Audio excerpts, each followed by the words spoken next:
Hello, this is Jim Weaver with part 2, my Qigong, Intro to Qigong blog. I wanted to continue on with the series. I don't know how long it's going to last. I'm just playing it by ear and going along with it. And some notes come up, and I'm going to put them out there. In this one, I wanted to cover a little more about lineage and teachers and what I have found to be important about that. One of my main teachers was Master Zisheng Wang, who was a Tibetan Qigong teacher. He was actually Chinese, one of the first Chinese to be accepted and turned into a Lama in Tibet. He studied for 40 years with his teacher in Tibet. And there's a lot of history involved with that, and there's all those structures involved with it. And I found it very powerful and very beautiful. We would meet in a park and meet up with a group of students who wanted to become teachers. And there were some stipulations involved with all of that that I tried to follow my best. I found a lot of it very rigid and very structured and could be challenging. But that's what I wanted at the time. And then he suddenly left the country. He didn't come back anymore. And from what I heard, that he had found his teacher in Tibet, and his teacher had been reborn because he had recently died and was reborn. So he was now training his teacher, and that was the last that I heard about him. He authorized a group of us to do level 1 teachings, which I had been doing over the years. Now, for years, that's just what I taught. I just focused on the Tibetan Qigong. I had been doing Taoist Qigong before and during, and I try to keep those separate. I've integrated what's called 3 palms together in the Taoist system, in the Tibetan system, and fused it with some of the Taoist practices because I was authorized and given permission to teach that 3 palms together to anyone at any time, and that they can teach it to anyone. It's one of those open practices. So that's what I do. And it's important to have respect and to honor the lineage that these teachings come from. And there are certain things, particularly in Tibetan Buddhism, that that for me didn't resonate very well with me. The whole hierarchy of these, men in charge, and it's just this whole structure. And I think a lot of those old power structures are changing and morphing and have to adapt to what's going on out there in the real world. And so a lot of those things are changing, which I think is good. Now, there are some things degrading and some things being cheapened and watered down. It's bound to happen. The Buddha even talked about that the degrading of Buddhism would happen over time. But I think that the jewel, the real core of the teachings is still there and still available. And in the Taoists, they have their structures and hierarchies too, and their power structures, and sometimes you have to work within those. So you have to be ready to acquiesce to those particular structures, depending on what kind of teachings you want to get. I'm very eclectic and open-ended. I like to see the jewel from many sides. I like to see all the different facets and see, well, what does this person say about it? And what does that teaching say about it? What is this school? How does it teach it? A well-rounded view of it and open-ended. I'm not rigid about it. I think for something to live, even the Tao says, got to be soft and flexible and bend like the wind. So I believe in the flexibility, but I honor and love and trust my teachers. I think, my particular teacher, Zisheng Wang, was a living Buddha. I saw him do things and felt energies from him like nobody else. He was the real thing. And I think he was also a human being, fallible. Just like the rest of them. They're human beings. They have their pitfalls, and they have their Buddha nature. Some are a little more awake to it than others. I think that's the case for all of us.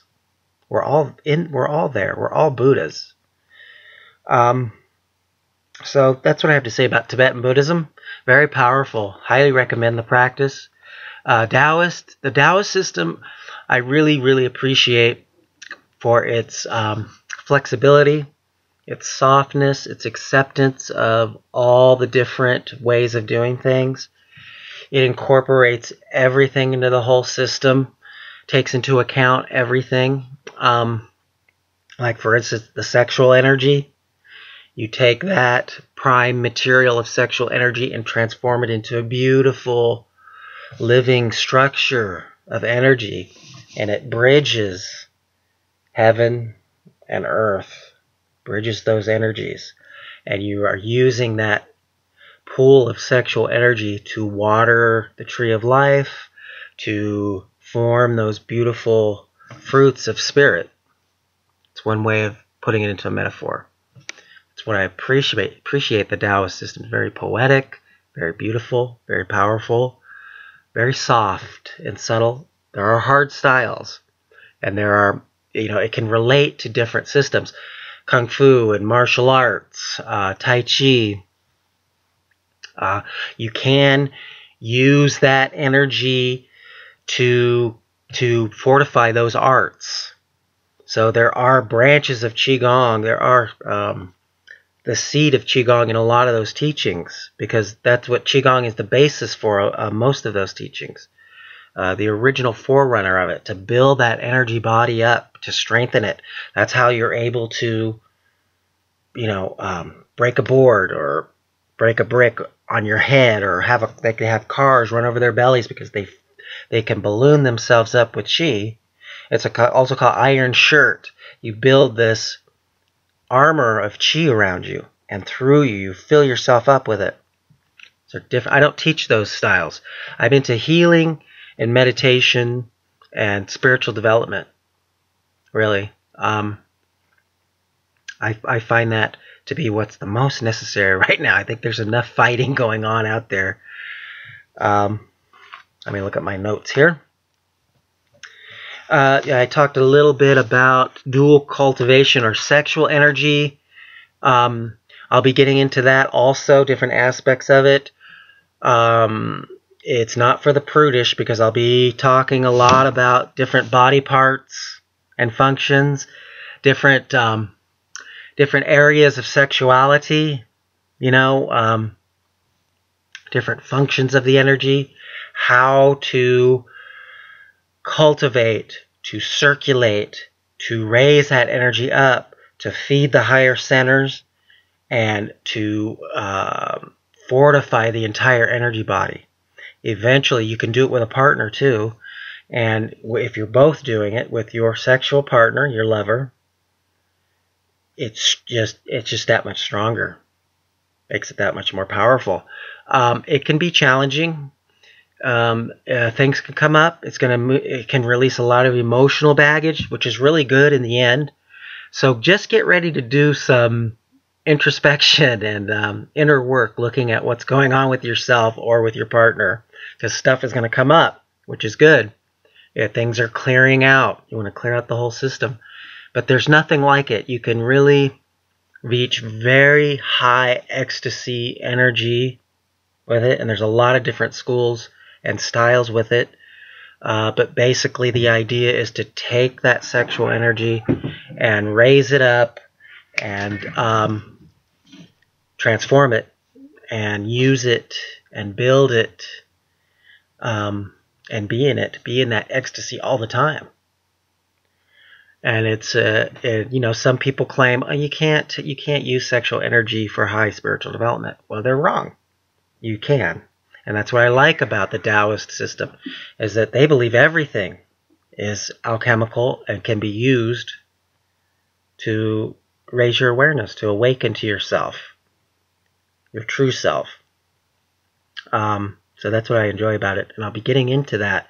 I'll be talking about that. If you've got psychological disorders or something that you're dealing with on that level, be very, very careful getting involved with Qigong, because a lot of stuff can be released, be activated, be awakened, dormant stuff. There's a lot of physiological functions that are going to be affected. So be very cautious. Consult with somebody that you trust, a practitioner or a health practitioner that you trust, and talk to them about it before you take up anything. And I'm serious about that because it's very, very powerful, and a lot of stuff can come up. You may end up getting yourself in a real bind. That's why finding the right teacher is important. You got to find the right teacher, and what are you looking for in a teacher? I mean, that comes right into this. I think finding somebody that doesn't take themselves too seriously, has a sense of humor. If you don't have a sense of humor about yourself and have a sense of humble pride, you're in big trouble. I've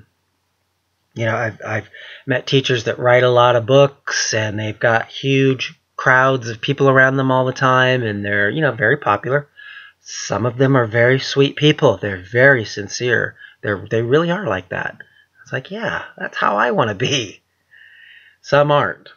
Some are very much in the head and technical and impatient and, know-it-alls. So you got to watch out for that. Sometimes, teachers should be able to admit when they don't know an answer.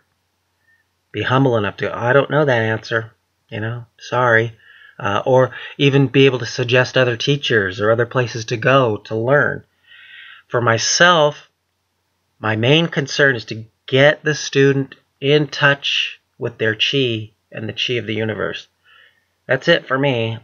That's where my happiness is. Are they charging exorbitant amounts of money to go see them for a weekend or for a day or whatever it is, to receive their teachings? Is it thousands of dollars?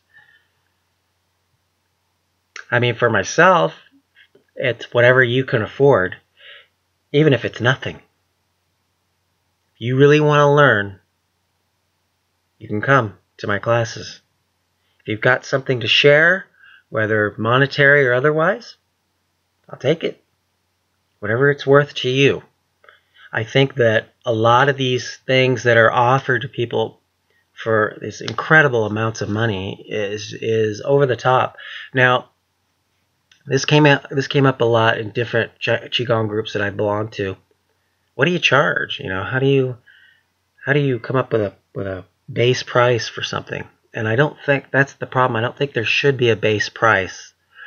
Because everybody's not at a base financial level. Not everyone's at the same financial level. Somebody can throw, a retreat on their credit card, no problem. Someone else is struggling to pay their rent or eat every week. Should it be the same for them? I don't think so. But that's my opinion. So teacher and the way that they're coming across, and are they giving it away? Are they sharing it? Or are they selling it? What's it going to be? Important to find out. Sometimes you have to give the teacher a chance too. Sometimes you can't tell right away. Usually you can energetically. It's like, oh, how does that feel? Feels good. You can trust that. Sometimes it takes a while to find out what's really going on. That's going to happen sometimes. That can happen. And, back to the psychological thing. If you're using drugs and alcohol, forget it. Don't try Qigong. You're wasting your time. If you're into shamanism or psychedelic shamanism, and you every once in a while you'll use a substance to transcend and reach a higher state, it's okay. It's not going to bother you. As long as you're not trying to practice while you're stoned or whatever, you're really wasting your time. I don't recommend it. You could really confuse your energy body. I don't recommend it. Go straight if you're going to do it. I recommend it. Keep it clear, because that's what it's about. Getting clear, getting clear, getting clear. You're going to have to make up your own mind. Religion and spirituality, again, it's up to you. You don't have to believe in anything. You don't have to believe in the Tao or the Buddha, whatever. It helps. Belief can make a huge difference in how much energy you get. Because even if we say, oh, I don't believe in anything, well, that's what you believe. You believe that you don't believe in anything. So you do still believe in something, even if it's nothing. You believe this is it. Well, that's believing something, so you're going to only get that. Belief can be very powerful, and it's another huge subject, which I may get into at some point. I might want to talk about that, go deeper with it. So don't worry about it. Just know quantum physics is finding the energy that the masters have been talking about for thousands of years. It's all true. It's all there. You can experience it for yourself. That's all I want for you.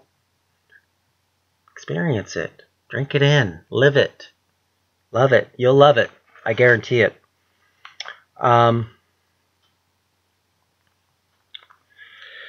Diet.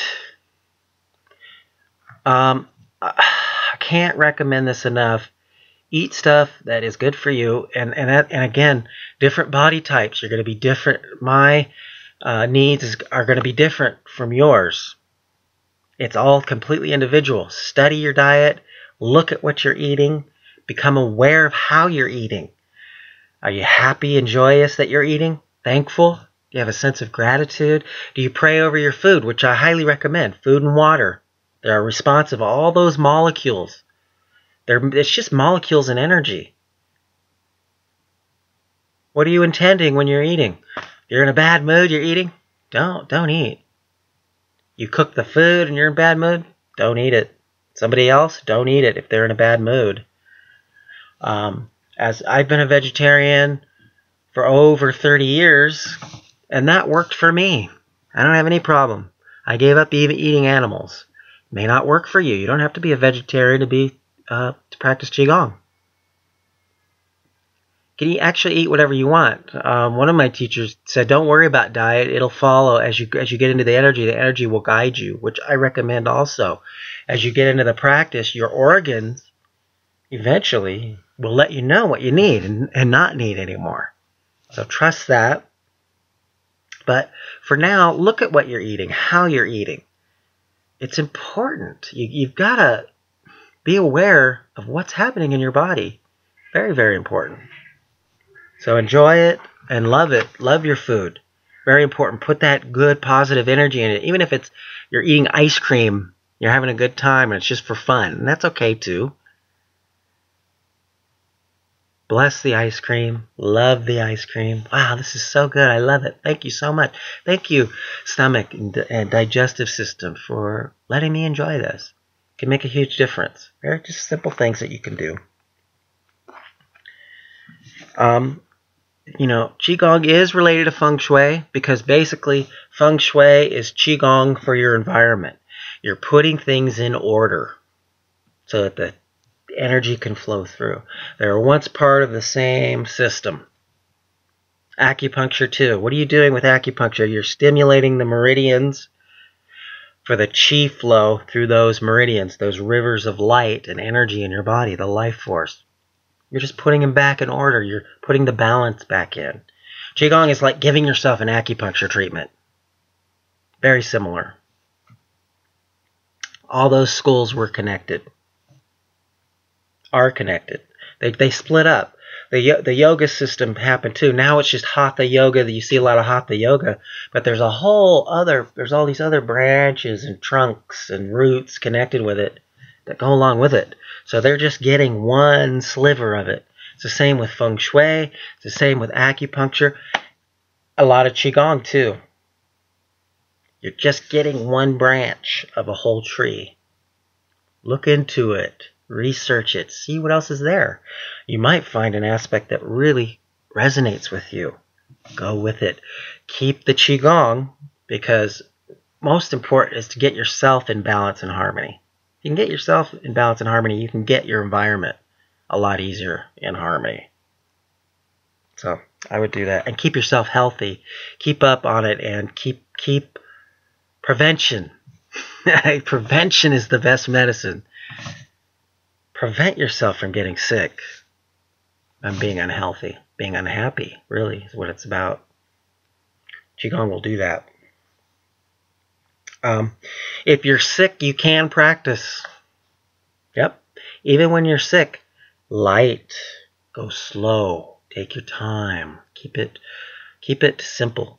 Actually, you should keep the practices as simple as possible anyway. That's what I always recommend. You get up in the morning, you start your practice. Do a simple practice. You don't have a lot of time. You've got 10 minutes. You got to get ready for work. Keep it light. Keep it simple. If you do that every day, and then the weekend comes, you can practice for 40 minutes, an hour. Then do your full practice. But since you've been practicing 10 minutes every morning, it's all going to add up when you do that final long practice. 5 minutes, 3 minutes, 1 minute. You're on the edge of the bed. You're tuning in to that energy. You're remembering how it feels to be in a Qigong state when you do your regular practice. Got to do it for it to work. You can lay down and do a lot of these practices. Picture yourself doing it. I recommend going through the physical postures because you want to build those neural pathways in the body. Then all you have to do is visualize yourself doing the practice, and you'll get a lot of the energy. It's not quite the same as doing it physically, but it can work wonders doing it that way. So you can do them in bed if you're sick, if you need to. I got a couple of really good practices for that, for helping you recover a lot faster. I hardly ever get sick anymore. It's been quite a while since I've been sick. I think a couple of years now. I'll get a runny nose every great once in a while. Maybe a cough a little bit. Goes away quick. Most of the time, if I do get sick, it'll be a fever for a day or so. It's gone. It works. You just have to keep at it and respect your body. Respect and honor it. Very important. Dreaming practice. There are Qigong dreaming practices. And there's even practices where you're practicing Qigong while you're asleep and dreaming. And I'll probably get into some of the dreaming practices. There's a lot to it. A lot of it's very simple, basic, and it can take a while. It takes a lot of patience. I get very impatient, but I like to do the dreaming practice because I've been a dreamer my whole life. Lots of dreams, lots of breakthroughs, and powerful insights from dreams. Keep a dream journal. It's one way to start. Tune into your energy body as you go to sleep. I'm gonna go into further details about this at some point. For now, this is a general overview of some of the things about Qigong, and I will get into it. But this was part 2. There's more to come, and I'm going to take probably more of these subjects and go into finer detail, and then some actual practices that you can do. So stay tuned, and I will talk to you soon. Keep up your practice. It's up to you. Love it. Thank you.